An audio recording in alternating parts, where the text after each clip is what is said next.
आज का हमारा टॉपिक है what do all acids and all bases have in common. Acids and bases में कॉमन कौन सी चीज़ होती है। We have seen all acids have similar chemical properties. जितने भी एसिड्स होते हैं और बेसिस होते हैं सबकी केमिकल प्रॉपर्टीज़ सिमिलर होती है। ठीक है, तो वी सॉ इन एक्टिविटीज़, हमने जितनी भी एक्टिविटीज़ की उनमें पहले देख चुके हैं कि all reactions of acid with metals generate H2 gas. जब भी मेटल्स को एसिड के साथ रिएक्ट करवाते हैं तो H2 गैस जनरेट होती है। और इससे हमें पता चलता है कि जितने भी केमिकल प्रॉपर्टीज़ में हम एसिड्स को मेटल के साथ रिएक्ट करवाते हैं तो उसमें हाइड्रोजन गैस बनती है। इसके लिए हम एक एक्सपेरिमेंट करेंगे जिसमें सबसे पहले मैं आपको सेटअप बता देती हूँ। बीकर में एक रबड़ कॉर्क लेना है और रबड़ कॉर्क के ऊपर 2 नेल्स लगी हुई हैं। यह नेल और इसमें डालना है डाइल्यूट HCl। ठीक है, और नेल के एक साइड पे ऐसे वायर फिट करेंगे। 6 वोल्ट की बैटरी लगी है, एक बल्ब और एक की। सो इस डायग्राम में देखिए, इस सेटअप में हमने क्या किया है। इस सेटअप में लेफ्ट वाले नेल पे हमने एक वायर फिट की और ये वायर 6 वोल्ट की बैटरी के साथ कनेक्ट हो रही है और बैटरी के बाद एक बल्ब है और बल्ब एक स्विच के साथ अटैच है। नाउ स्विच में से जो वायर होते हुए नीचे जा रही है वो दूसरे वाले राइट साइड वाले नेल के साथ अटैच है। ठीक है, इतना हमने सेटअप लगा लेना है। उसके बाद एक्सपेरिमेंट को स्टार्ट करेंगे। इस एक्सपेरिमेंट में हमने इस बीकर के अंदर क्या डालना है, dilute HCl solution.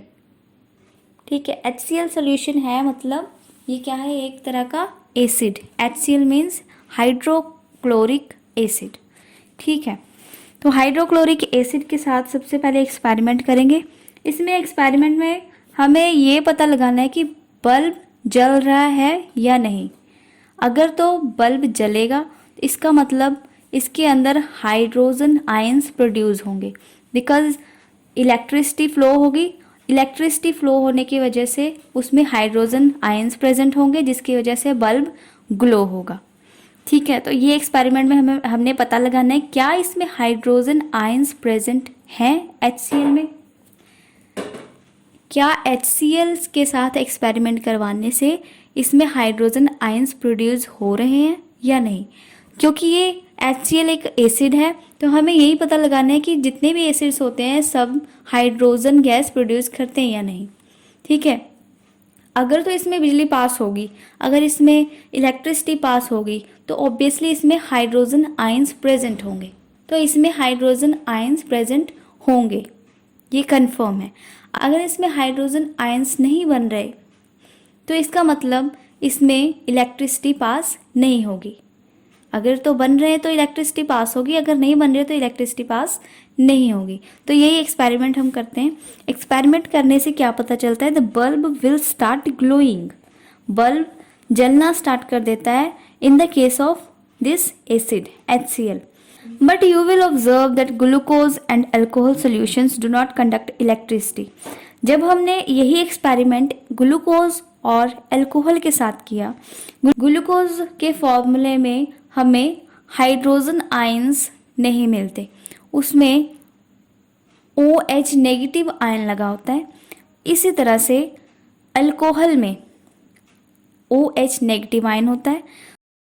OH negative ion base को रिप्रेजेंट करता है, जैसे कि हम पहले पढ़ चुके हैं। OH नेगेटिव आयन बेस को रिप्रेजेंट करता है और H पॉजिटिव आयन जो है वो एसिड को रिप्रेजेंट करता है।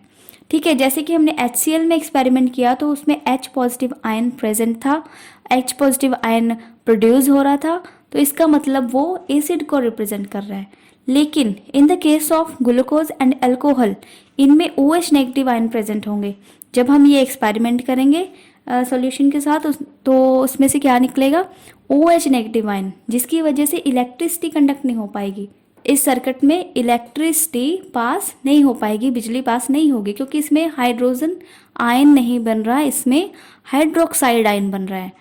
कहने का मतलब हाइड्रोक्साइड मतलब OH negative ion. OH negative ion बनने से इसमें इलेक्ट्रिसिटी पास नहीं होगी और बल्ब ग्लो नहीं करेगा। तो in the case of HCl H positive ion produce हो रहा है, but in the case of glucose and alcohol OH negative ion produce हो रहा है। ठीक है, दोनों में डिफरेंस है। जिसमें H पॉजिटिव आयन प्रोड्यूस होगा उसमें बल्ब जलेगा और जिसमें OH नेगेटिव आयन प्रोड्यूस हो रहा है उसमें बल्ब नहीं जलेगा। तो इससे हमें क्या पता चलता है कि जितने भी एसिड्स होते हैं उसमें H पॉजिटिव आयन प्रेजेंट होता है और जितने भी बेसेस होते हैं उसमें OH नेगेटिव आयन प्रेजेंट होता है। तो इस तरह से जो क्वेश्चन था, what do all acids and all bases have in common, acids में क्या कॉमन होता है और बेसिस में क्या कॉमन होता है, दोनों का अलग अलग बताना है। तो एसिड में कॉमन हो गया H पॉजिटिव आयन और बेसिस जितने होते हैं उनमें कॉमन हो गया OH नेगेटिव आयन। तो जितने भी एसिड्स होंगे सब में H पॉजिटिव आयन बनेगा और जितने भी बेसिस होंगे उनमें OH नेगेटिव आयन बनेगा। H पॉजिटिव आयन बनने की वजह से इलेक्ट्रिसिटी पास होती है, OH नेगेटिव आयन बनने से इलेक्ट्रिसिटी पास नहीं हो पाती। एसिड्स में जो H पॉजिटिव आयन प्रेजेंट होता है उस H पॉजिटिव आयन को हम केटाइन भी कहते हैं। ठीक है, तो इस तरह से हमने इस एक्सपेरिमेंट से पता किया कि एसिड्स में क्या कॉमन होता है और बेसिस में क्या कॉमन होता है। तो आज की वीडियो में सिर्फ इतना ही, मिलते हैं नेक्स्ट वीडियो में। Goodbye, keep study. Please don't lose your hope in this critical situation of COVID-19 because we are here for your help in studies and keep smiling and learn from home with us। अगर आपको video पसंद आई हो तो video को like करें, comment करें and share करें। हमारे वीडियो को अपना कीमती वक्त देने के लिए बहुत बहुत शुक्रिया। Thank you so much.